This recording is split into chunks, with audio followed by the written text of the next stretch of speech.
I guess we had a great time yesterday, tend to forget the problem left at home.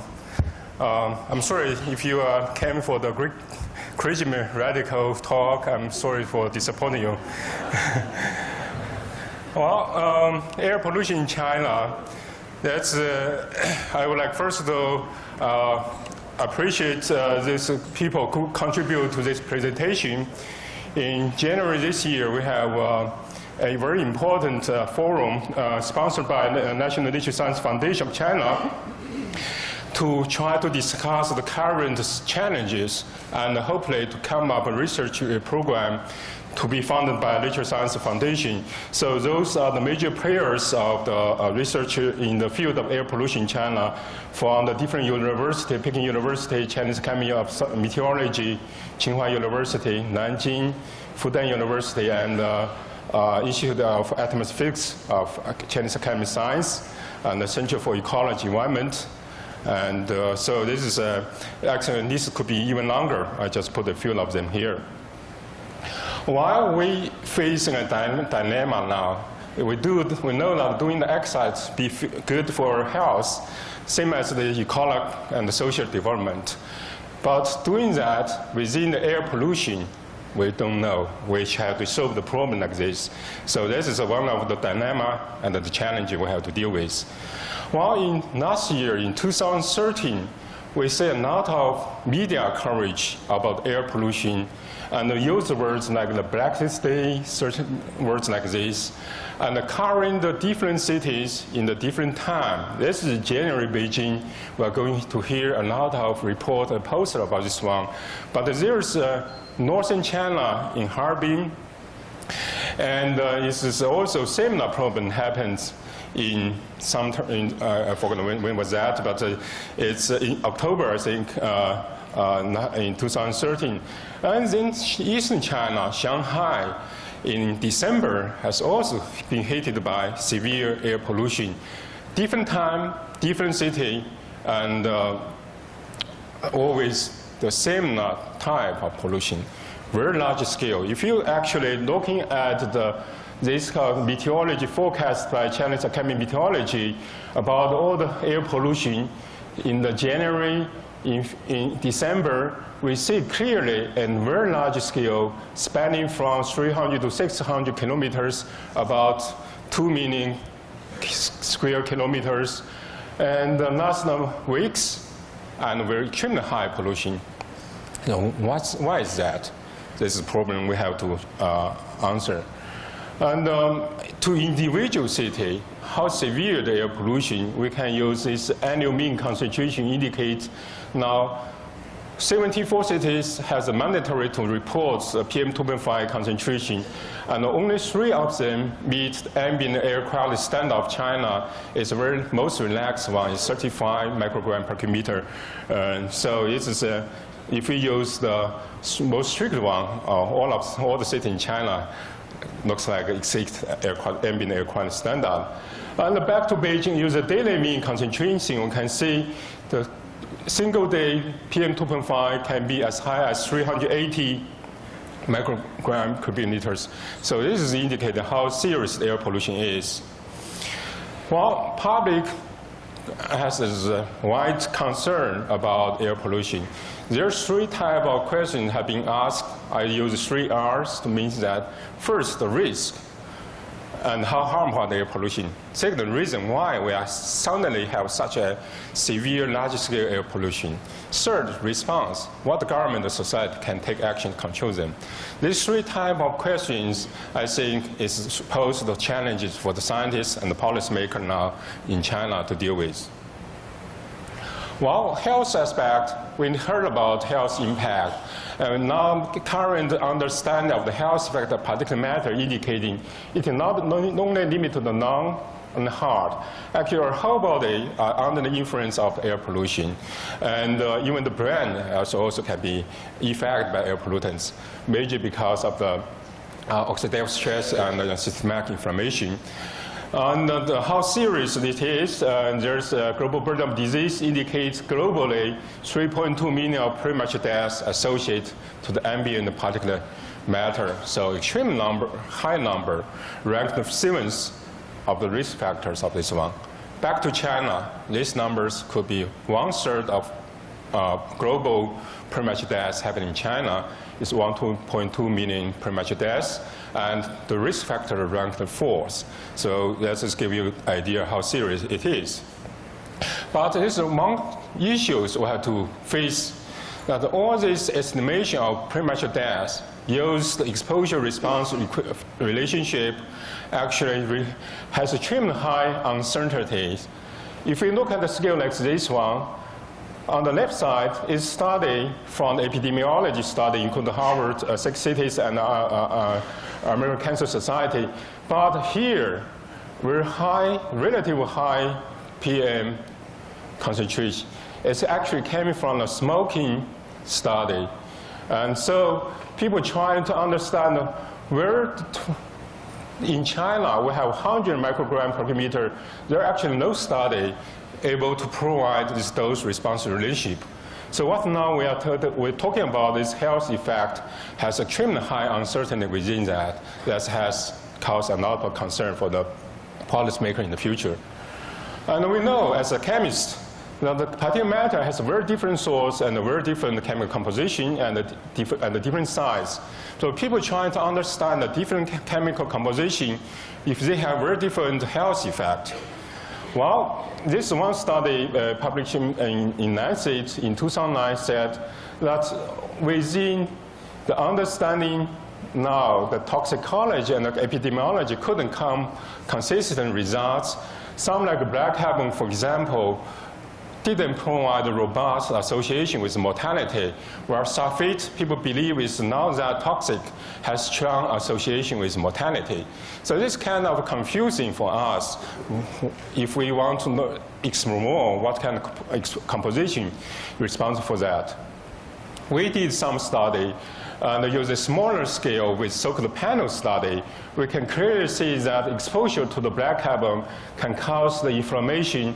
This is nitrogen oxide, is a biomarker in the exit air, indicate exposed to the last 10 hours, very high inflammation could be associated with black carbon.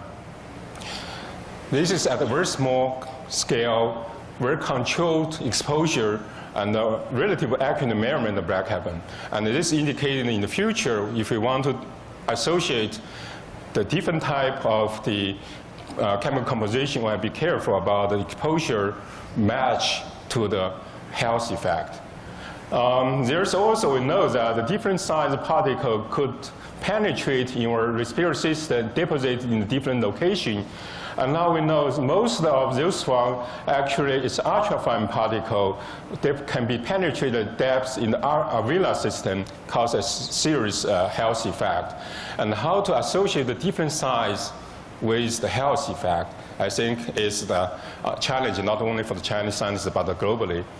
So in this part of understanding health effect, there's a number of issues or concern about. First, composition could be responsible, like we know the quinones and transition metals could be associated with reactive oxidative species. But different time, whereas chronic acute response could be very different, and the different size and the different population could be have very different response to the pollution. We have put these 4 dimensions into the consideration to be able to address all the health issues, and this is a very big challenge for scientists and also a big challenge for the policymaker. So, and back to China, the understanding different chemical composition is very important for the government to take action to point to the most polluted source as responsible for the health damage to control them at the current time to have the biggest health benefit. And how to do that, I think that's the challenge for the scientists to provide the answer to that. And the same question about why in China we have suddenly such a higher exposure of air pollution. Look at the atoms chemistry. China actually has 3 types of major different kind of contribution due to the geographic and the economic development.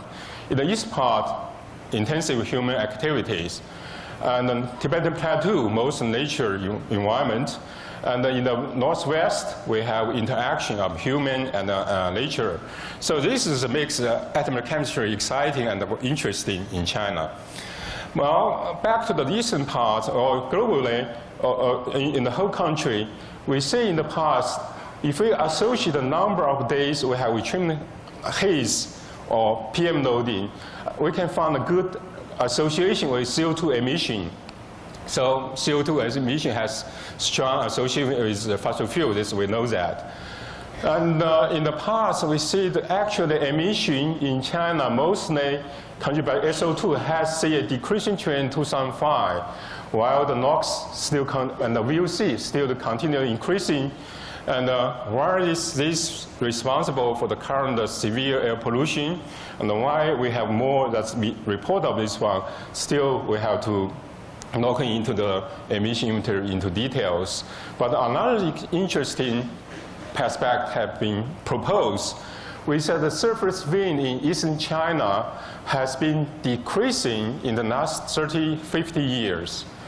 I think this is where people can start wondering why. We know that slow down surface wind could reduce diffusion of pollutants, but what's the reason behind that? There are people who are trying to understand why it's because of urbanization that increase the friction on the surface. We did some study, or is the weakening of Asian monsoon that has reduced this strong event of meteorology. And with this one, to answer the first question, we did some study over Perrier Delta. This is a change of the surface land due to urbanization. And one thing we can find that surface wind is the observation compared to models. Model overestimate the surface wind by 100%. And if we include the urbanization or this part, we get the monitoring results closer, but still not closer enough. So that still have not fully answered the question whether it's the surface wind or is larger scale circulation being changed responsible for that. And another interesting thing to look at is, if you look at the air pollution in Beijing, we usually talk about this sawtooth pattern that we have seen the accumulation of pollution, but suddenly the clear up of the all the pollutants by the cold wind from the north. So the cold front from the north are responsible for this clear up of pollution and reduced buildup. If the cold front frequency has been changed, we see the trend tendency of this one. We see that it's not that certain, but roughly it's tendency of reduce the frequency of cold front. And why the cold front frequency has been reduced, or if it's reduced, has not to do with Arctic severe high, etc. So I won't get in too much in this one. Chemically, the chemistry in China, in the air pollution, we heard about this mostly exciting progress of free radicals. There's a non-study of this one in China.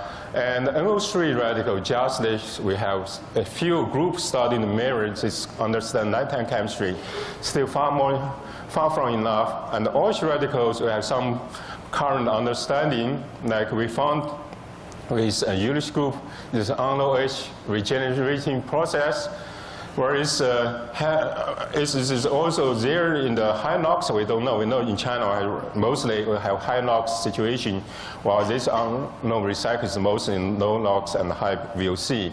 And for the first time in Beijing, we were able to measure the NO3 radical at the Peking University. It's N205. Still, we're trying to figure out how this could contribute to the nighttime chemistry.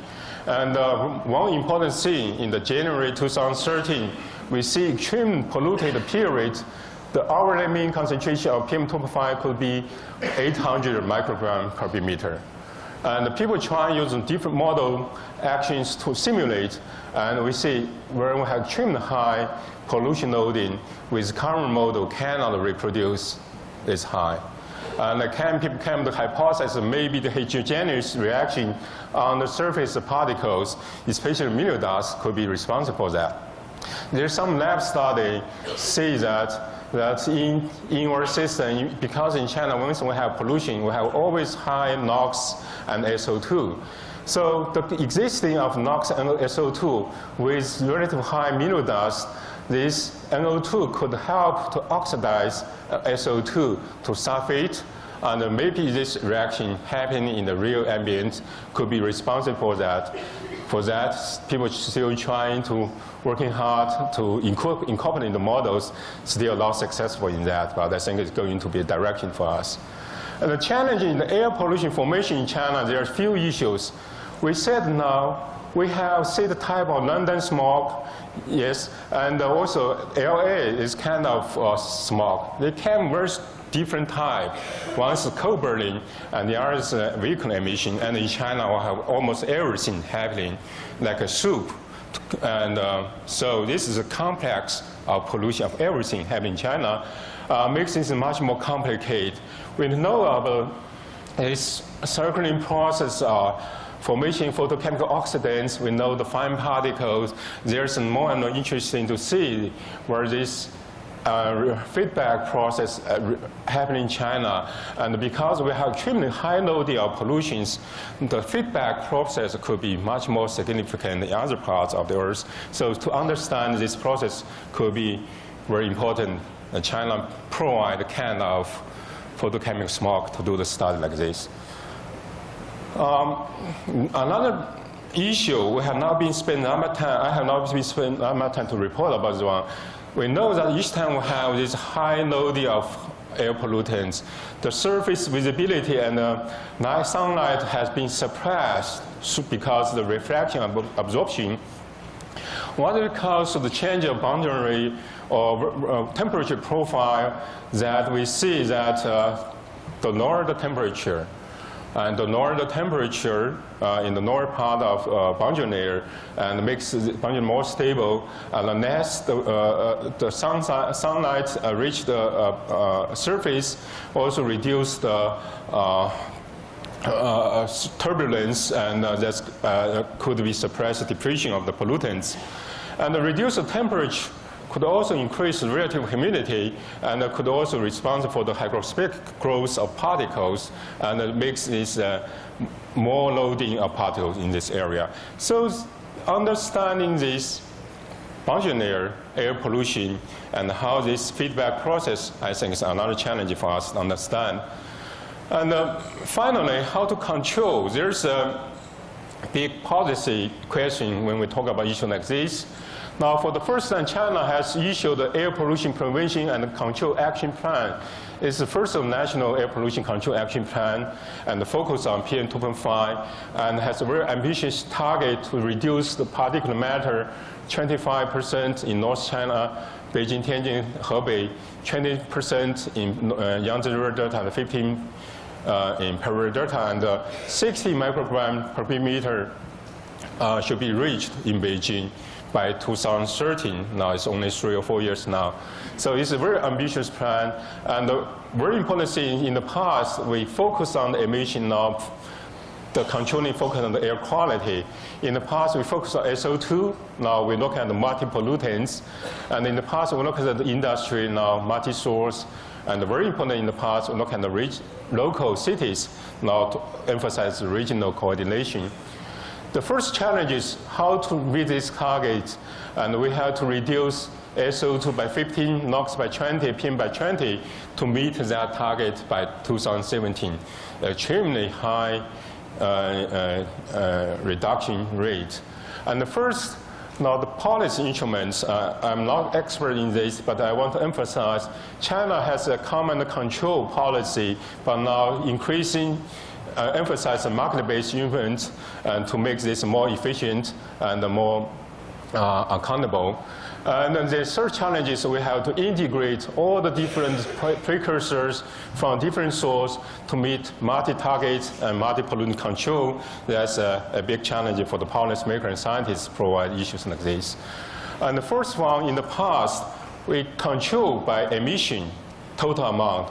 Now we would like control by risk, control the risk caused by air pollution, and the scientific assessment, how high the risk, what kind of policy could reduce risk, what the economic benefit from that has to be there to answer this question.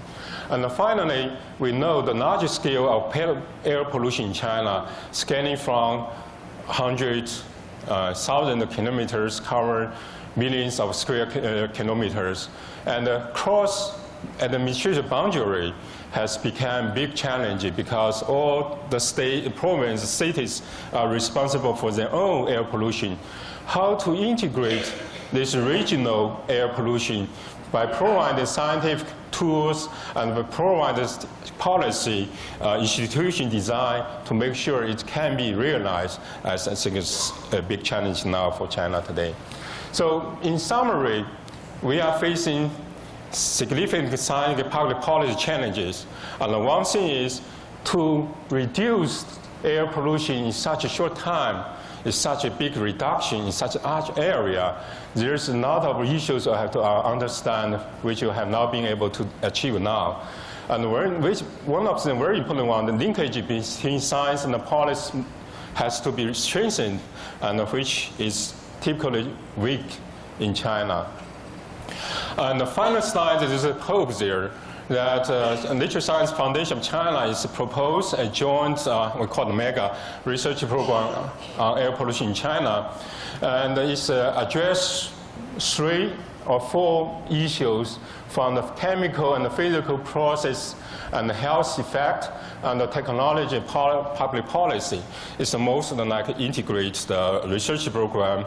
And the very important 8 divisions of Nature Science Foundation from the Earth, from the chemistry, biology, and the physics, and life science, and also policy and administration division will all sponsor this program, hopefully to make a more like integrate research, and hopefully that can address the challenges we are facing today. With this one, thank you for your attention.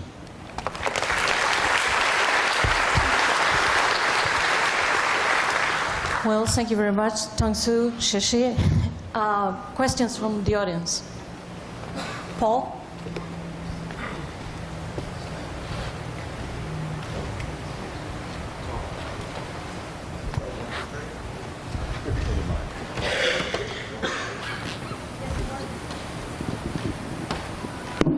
There we go. Okay. Tong, thank you for tour de force in the stream. What I'd like to understand is a little bit about moving to a risk-based approach versus a target approach, and what real difference that will give. Because in a sense, the risk-based approach is still based on a target type approach. So, yeah. So what real advantage does the risk-based control strategy give over the traditional emission target type strategy? Yeah, this is I think this is a very typical Chinese policy. In the past, we have the target as the government set the total emission control. No matter what, the power plant has cut down by which percentage, and they don't calculate what's the eventually PM concentration will be reduced or not, just the total amount.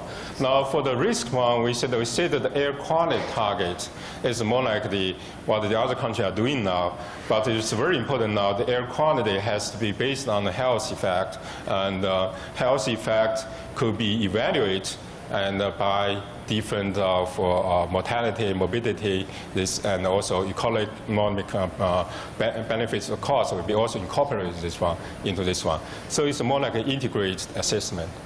Yeah. One more question. Yes. Russ? Rabi? Huh?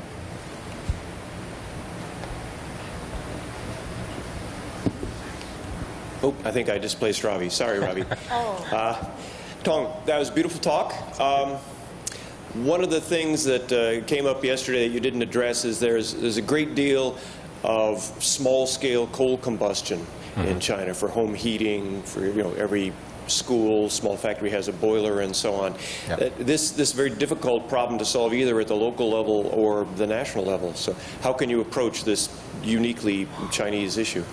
Yeah, this is we gradually realize how important it is residential emission of all this one. Especially in northern China, we use coal in the wintertime cooking and heating as a big source for that. People starting to gradually realize in the southern part of China is cooking with biomass and the small scale. Then in this one, I think now we first will have to understand how big the emission inventory is. Until now, it's not with very high uncertainty within that. And secondly is to estimate how much this contributes to the regional and local air pollutant. This has to be quantified, and with model, I think we can do that. And finally, I think it is a very important issue that use of small stoves cause both the indoor and outdoor pollution. So people actually double exposed to the air pollutants. This has not been estimated in the past, and this double exposed to the air pollutant could cause an even much higher health burden, and this has to be answered to. Okay.